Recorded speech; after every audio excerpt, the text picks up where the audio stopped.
Hello and welcome to the Paula's Place podcast, where today I'm with Monika Karna. Monika, welcome. Welcome to the podcast. Well, thank you, Paula. I'm glad to be here. Yeah, it's lovely to have you. Monika, you're in New York State. We first met in one of Geraldine Russell's online support groups. It's been a while. It's lovely to catch up. And thank you to Tricia Halverson for putting us together again. Yes, Trisha is so kind. She's just such a sweet person. So I was Yeah. glad to hear from her too, Yes. Yeah. to Yeah. reconnect. Yeah. Yeah. Um, and Monika, tell us a little bit about yourself. I know that you're working in a senior care community, and I'd love to just hear a little bit more about you and what you do. Yeah, so I work at, as you said, a senior care community, and I work in pastoral care. And in our role, we provide care to people from almost all levels and older adults. So everything from independent care, where you're living in an apartment and maybe having your food made for you or your house cleaned, but not really needing more than that, to assisted living, memory care, skilled nursing, which is that nursing home we all kind of think of when we see nursing home, and as well as hospice and palliative care. Wow. So our department kind of covers a wide range of the community, and we get to see people from all parts of the community, which is really nice, and form Yeah. connections. So I've been working in pastoral care for about 8 years, Mhm. and I was doing most of my time was providing spiritual care as a spiritual care advocate, so directly working with people one on one or in groups. And just recently, I kind of switched to a role where I'm doing a little bit more of the behind the scenes things, but I'm still in the same department and I'm still providing the same kind of care for a good part of my time. So the place that I work comes out of the Catholic tradition. It's a Catholic nursing home. Mhm. But part of what made my role unique, especially during my first 7 years, was that my role was meant to help meet the needs of all the elders that were there, not just people who are Catholic. It was my Mhm. role was kind of like Catholic uh, and other Christian denominations and people who are maybe a-religious or spiritual but not religious, or maybe even like they might not call themselves spiritual, but they still are looking for something, as well as people of other faith traditions.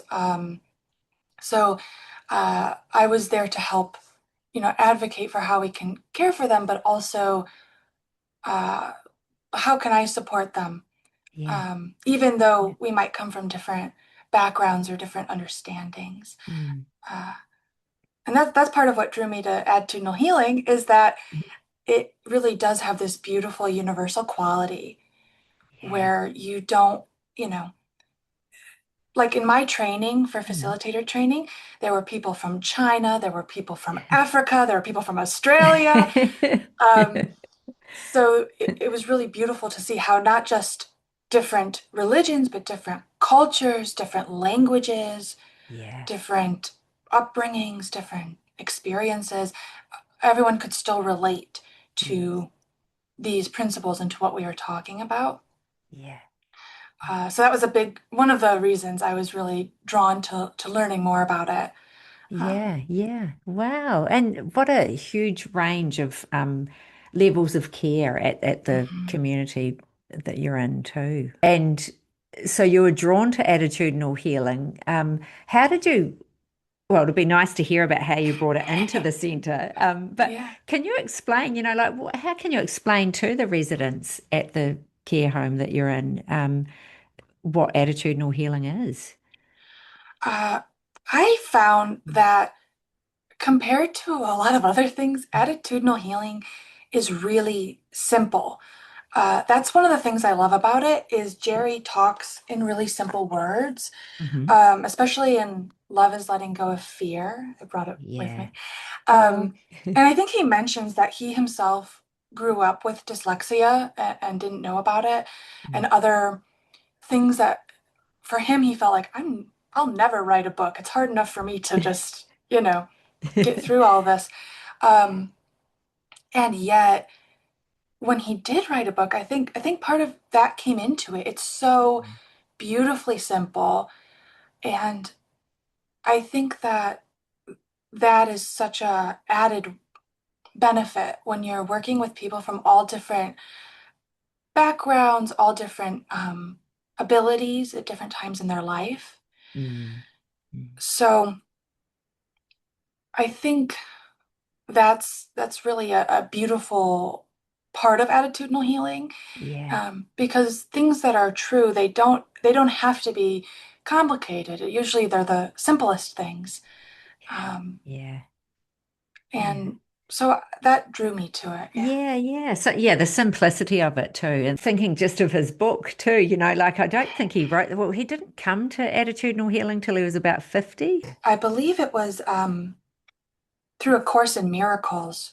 Yes. Uh, Yeah. Yeah. and then later, as a doctor, when he Hmm. started attitudinal healing um, for the children really in the hospital, the terminally ill children. Yes. That's Yeah. the story. I love that story. I think you asked Yeah. how do I talk about attitudinal healing with the elders. Yes. I Yeah. usually start with that story, the Yeah. story of how Jerry is walking down the hall and he hears this child ask this doctor, um, you know, what is it? I think it was what is it like to die? Yeah.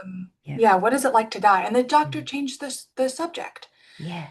And Yeah. in that moment, he realized, no, this is something we need to have a space to talk about for this child who's going through this Yeah. um, really challenging time, Mm. especially for someone so young.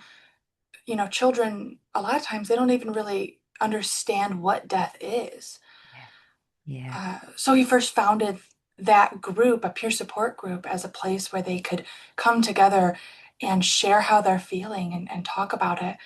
And how it became so successful that their siblings wanted to join, and it grew and it grew. But I really Yeah. love that story because Mm. I think it hits home about how attitudinal healing, it's really about how, you know given what's happening in my life, and for these children, oftentimes Mm. it was unalterable. Not always, but Mm. oftentimes, they're terminally ill. Given what's happening, how do I find peace in this? How do Mm. I be with this so that in the middle of all of it, the suffering is not so overwhelming, not so great? Yeah. Yes. And although some of the children he worked with, some did find physical healing, um, it's really about the healing, the inner healing. Yes. And I found that really important because I'm working with older adults, and one of the truths, I guess, in life is that this body doesn't last forever. Yeah. Um, that's That, something we all eventually have to come to. So, you know, better than mm. anyone else, they might understand that child's question. They might understand what that feels like. And Yeah. so I That's what love I was thinking. starting with that story. Yeah. Yeah, yeah, and that's what I was thinking, Monica. They would probably relate to that story, when you do share that story. And does it promote them talking about their feelings? Yeah, I think so. And it's not the case with every person because everybody's Yeah, different. yeah, But I have found that there are some people who feel like they don't have a place to talk about this desire to go home to God, mm, because you know, in our world, in the medical world, um, yeah, it's often seen as, you don't want to talk about it. Yes. In the Yeah. medical world, it can be seen as like a failure almost, like you did something, like the doctor Yeah. wasn't able to do something more for them. Yes. Yeah. Um, Yeah. but for a lot of people, there's this really not not afraid, but this uh, like longing to go on to the next adventure, so to speak, um, and wanting to talk about that. Yeah. Yes. So Yeah. and yeah, it's not everybody, but there is a place for that too. Is Yes. how can Yeah. we talk Yeah. about this? Yeah. Yeah. Yeah. After the physical life, like, Mhm. yeah. Yeah. Yeah. Well, yeah, and I'd love to hear more about that, Monica. But your story, how did attitudinal healing come to you in your life? So attitudinal healing, I first heard of it Mm. from a book by Dr. David R. Hawkins called Letting Go. Yeah. He was a friend and colleague of Jerry Jampolsky, Hmm. and he mentions it very briefly in his book, but it really intrigued me, and I wanted to like hear a little bit more. Um, so for me, it really kind of started with his books and his interviews, listening to Jerry's books and interviews and reading them. And then saw how it could be a real blessing, I think, um, in my role. This was back when I had recently started in my role, and I think I was maybe like 21 when I started in my role. Yeah. So you can kind of imagine like this young person who's like supposed to like support these other people, and And they know know, everything. yeah, and like Yep. they know tons more than me. They're so much more wise than I am. Yeah. Like, what can I do? Mm. Um, so I felt like it was a beautiful way to not come in with answers, but learning how to come in with this openness that attitudinal healing encourages.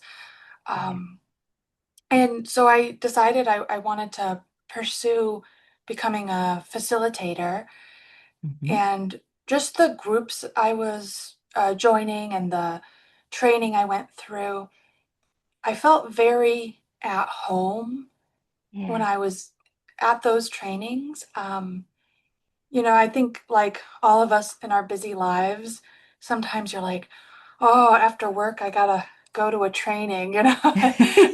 I just worked, I gotta do this. But I always found that it just felt really good to be there, and Mm. it felt really good to be around other people and Yeah. who were practicing this. And I found that for me, it was like it was a beautiful way to learn how to be someone who provides support and care, if Yeah. that makes sense. So Yeah. I think it Yes. was really great in teaching me how to be there for someone. Yeah. Um, Yeah. so for me, getting into attitudinal healing is very much tied to wanting to care for other people, and Mm. how can I do that in a way um, that's the most loving and most authentic. And I think those Yeah. are words I would describe attitudinal healing with.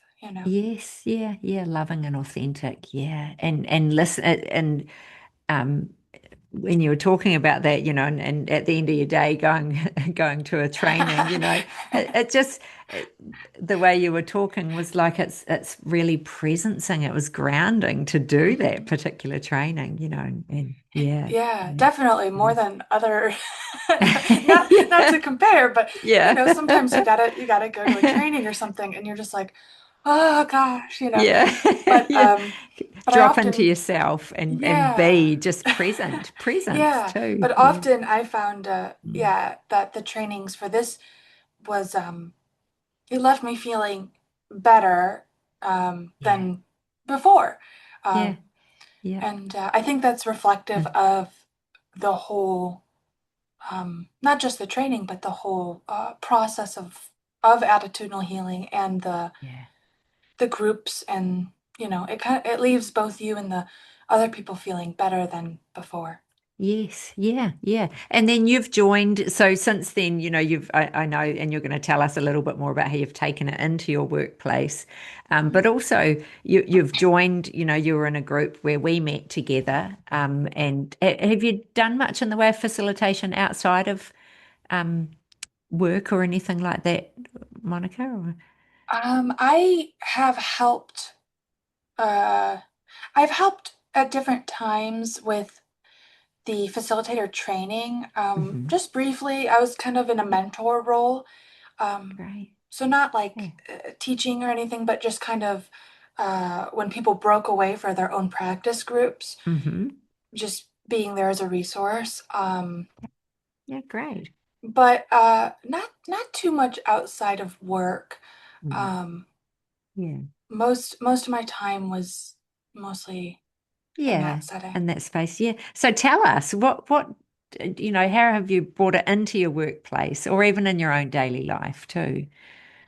Um, so I my hope with attitudinal healing was to start a group at my work.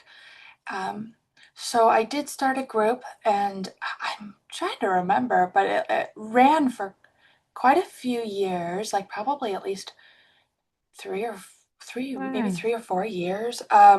fabulous. And in that group, it was with people who were in skilled nursing. Mhm. Um, so people who are usually living with pretty significant physical and mental um, struggles, Mm. and uh, it was a beautiful group. We had people who were like members that were like there the whole time, and then as time went on, people who came and left, and um, Yeah. and people who passed away who were a big part of our group as well. Mm. Mm. Um, and it was really a great practice for me, Yeah. because I felt like it really brought me to understand attitudinal healing more and to learn more about it Yeah. in the explaining and preparation of doing it. Yes. Um, Yeah. and usually in my groups, I really simplified things, Mm. Mhm. because a lot of people in nursing home settings are living with dementia or other Yeah. cognitive difficulties. Like about 80% of the people at our nursing home have some kind of cognitive issue, Right. not just people who are in like memory care.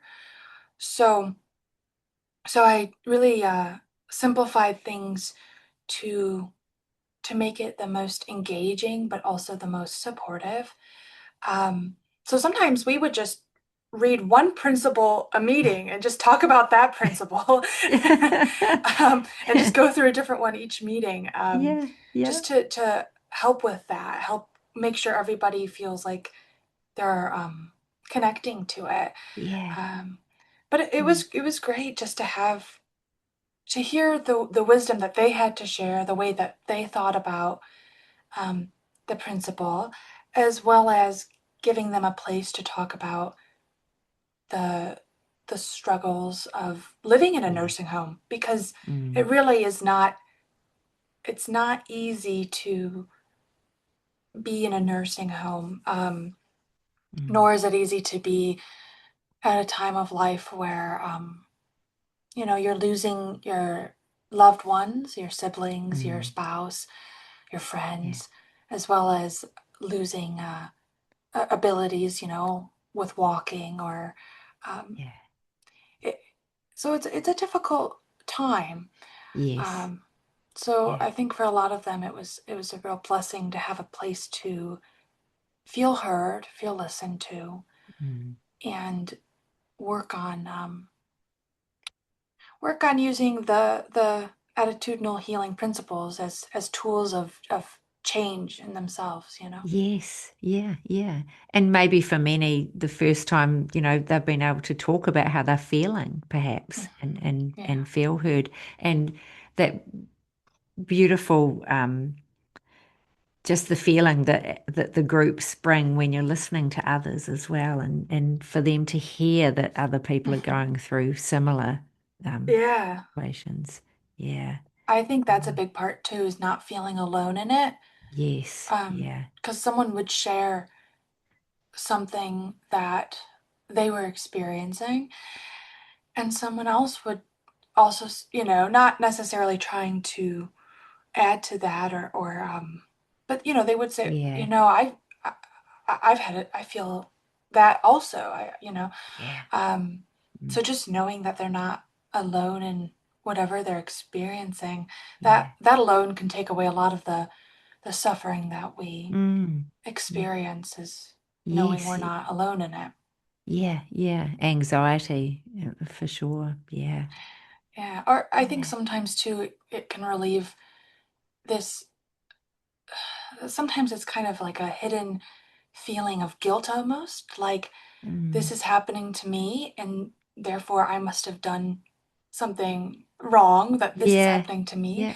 But when Yeah. you see that it's not just happening to you, it's happening to others too, Yeah. Mm. there's this kind of understanding that um, that I'm okay. Yeah. I'm not wrong. I'm Yeah. not bad. This is just a part of what life brings sometimes. Yes. Um, Yeah.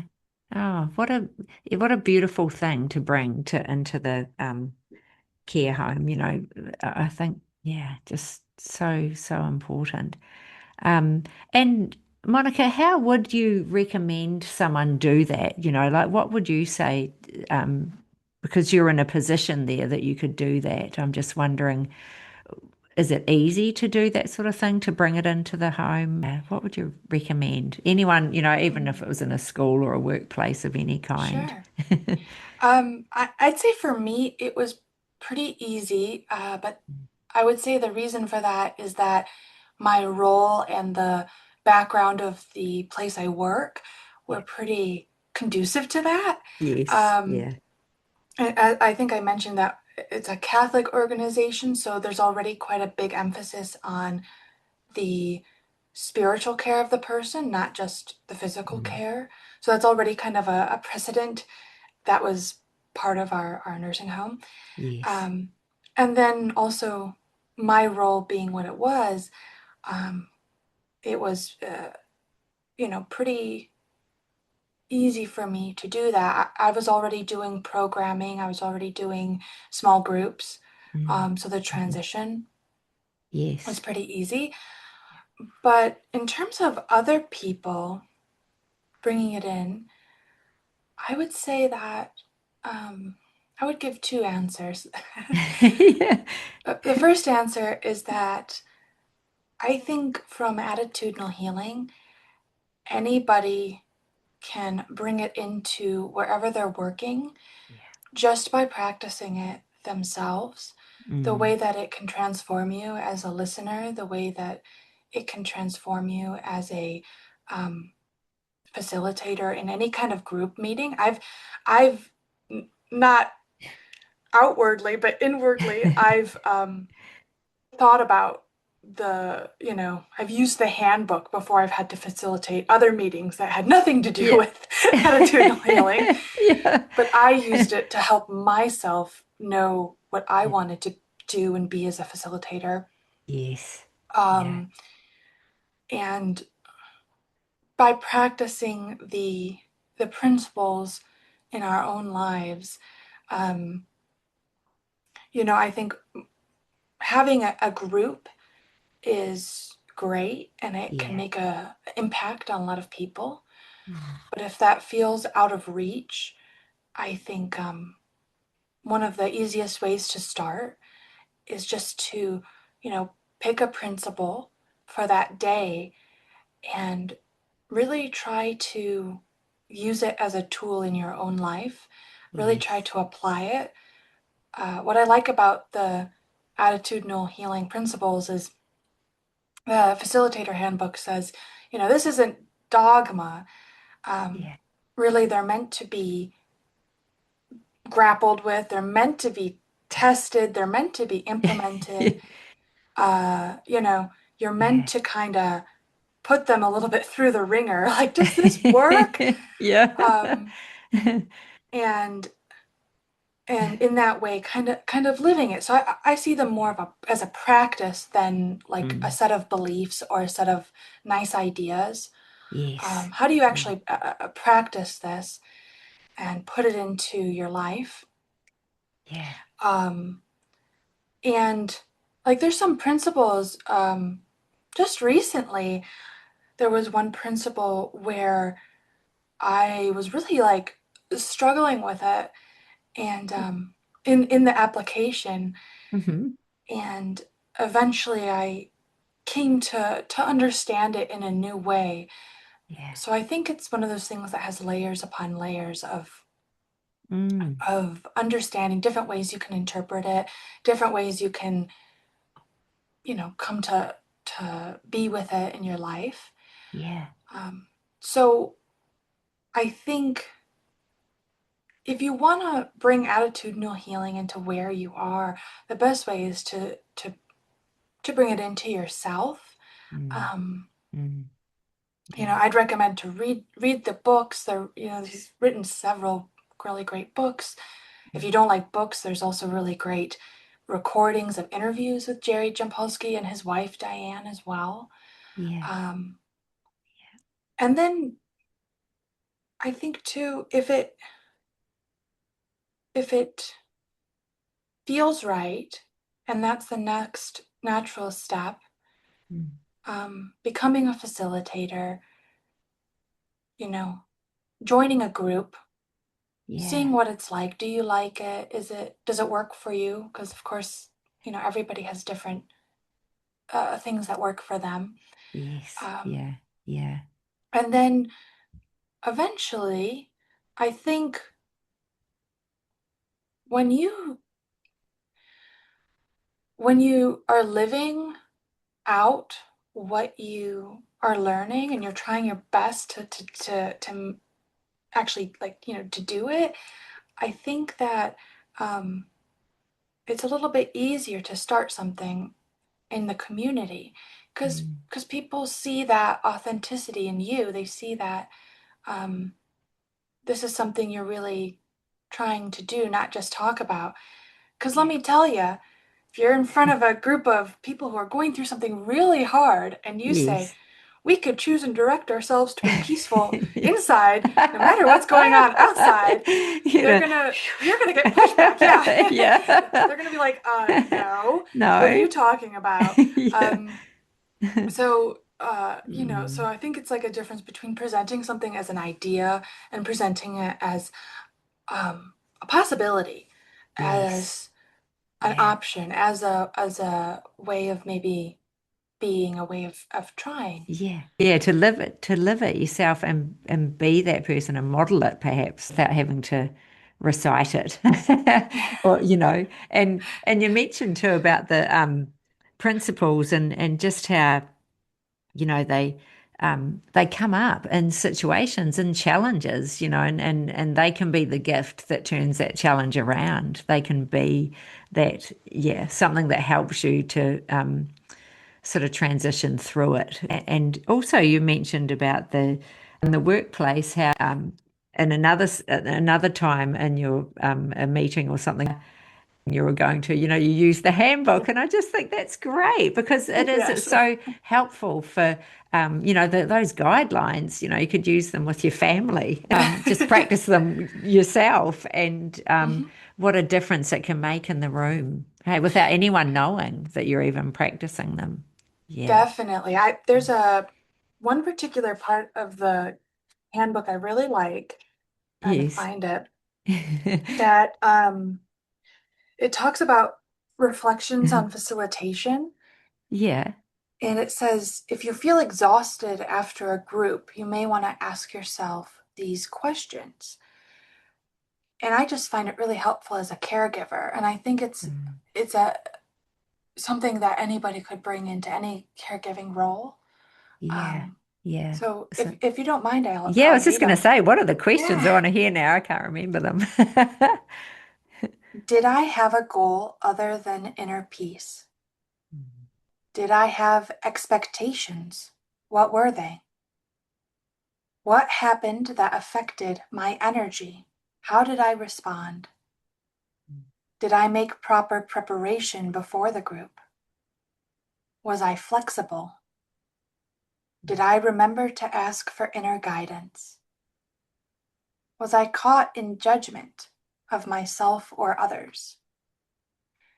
Did I identify some participants as their story, as their pain, as their illness? Was I able to see the essence of each member of the group, recognizing each one as my teacher, listening and looking for their wholeness? Wow. That, yeah, just perfect, perfect thing to share, Monica, today. Thank you. So nice to hear that. Um, and I think, others will really appreciate that too. Yeah, yeah. What a beautiful way to yeah, to reflect after a group and just on how you're feeling. Or a Yeah. one-to-one conversation. Yeah. Um, Mm. I think especially of like nurses and um, any caregiver, family Yeah. caregivers even, right? Yes. Um, Yeah. and especially the question, did I identify that person as their story, their pain, their Mm. illness? Um, you know, was I so caught up in how they're hurting right now that I didn't see the Mm. wholeness of the strength and the courage and the beauty and the resilience that they also have of the of the beauty of who they are, beyond just this Mm. really tough experience. Yes. Yeah. Yeah, exactly. The pain that they're going through, they're more than that. Yeah. Mm. Yeah. Monica, do you have any other final final thoughts that you'd like to share about attitudinal healing? I mean, that's a beautiful way to end too, but I just wondered if there's anything else. Mm. um, I think I want to read something, if that's Mm. okay. This is from Dr. Jerry Jampolsky's book, Out of the Darkness and Into the Light. Ah, I It's from haven't the read that one. it's from the end of it, and I think it's a good way to end. Uh, Yes, please. Whatever the question is, love is the answer. Whatever the problem is, love is the answer. Whatever the fear is, love is the answer. Whatever the illness is, love is the answer. Whatever the pain is, love is the answer. Love is the answer no matter what, because love is all there is. Mm. Thank you, Monica. What a beautiful way to end today. Thank you for Thank you. joining me. Thank you for Lovely. having me.